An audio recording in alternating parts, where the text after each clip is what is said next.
Okay. I made a live story presentation at the Landon Center in KU, and a guy there got so inspired, he wrote this 400-page book. And half of it is pictures, and the other half is his life story. And of all things, he named it, I started out as a small boy. And this guy is so delightful. I did actually help him get part of it together and get it published.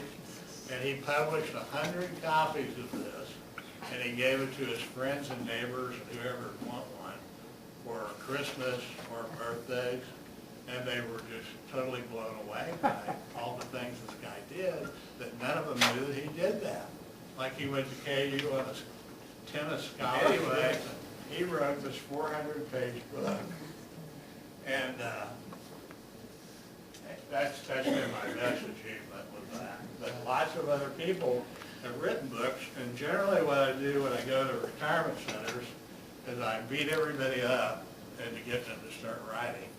And then I talk them into creating a writers group in the assisted living facility, meeting once a month, bringing information that everybody's written so that they can keep this thing going.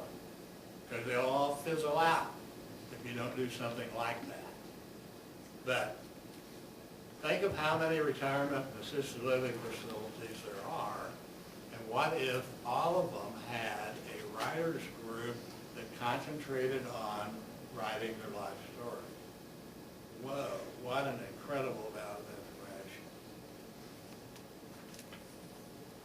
I'm going to read one short story that appeared in the Homegrown book, and I read this story to the especially assisted living facilities that I do the program for, and mainly it's to show them that when you write the life story, put in lots of details, put in descriptions and scents and sounds and things like this that make it more interesting.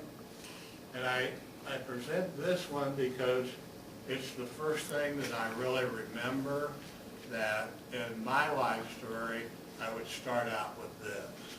And from starting out with this, I could write 100 pages because I would remember other things that happened along the way. This one is called, and this is the wrong one, this one is called Stompin' Tomato Story. Talking with my grandson Jake one day, he asked if the first thing I remembered was about catching a fish. I was tempted to say yes and launch into a story, which is what most fishermen do, and they love to do more than anything. Instead, what came to mind was the few times I got spanked for doing something I was told not to do. Actually, Jake, I said, it was getting into trouble. How old were you? My other grandson, Dick, asked. Oh, about 3 years old.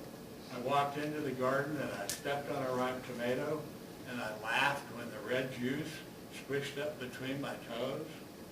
Dad picked me up and carried me to a picnic table in the backyard, told me to stay put. A couple minutes later, I waddled back into the garden and I stomped on another tomato.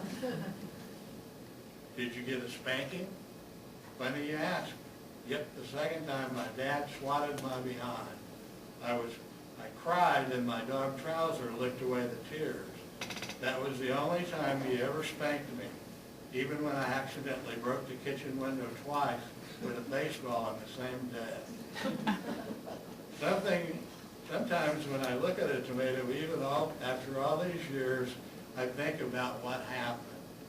As it turned out, Dad built a windmill to pump water to Mom's garden, and we had all the tomatoes we could eat that summer. How can you remember that far back, Jake asked? That was ancient times. Well, I had a good home and nice parents, and a lot of good things happened, and I guess that's how I remember. Now, what what you can do when you're getting ready to start getting more people that you know to write their life story is just read one of your stories that gives them an idea of lots of details. In this one, we've got tomatoes, they're red, we've got a dog, we've got a garden, we got a mom, we got a dad, we got a picnic bench, we've got all these intricate little things. You can read your story and show them an example of how to write.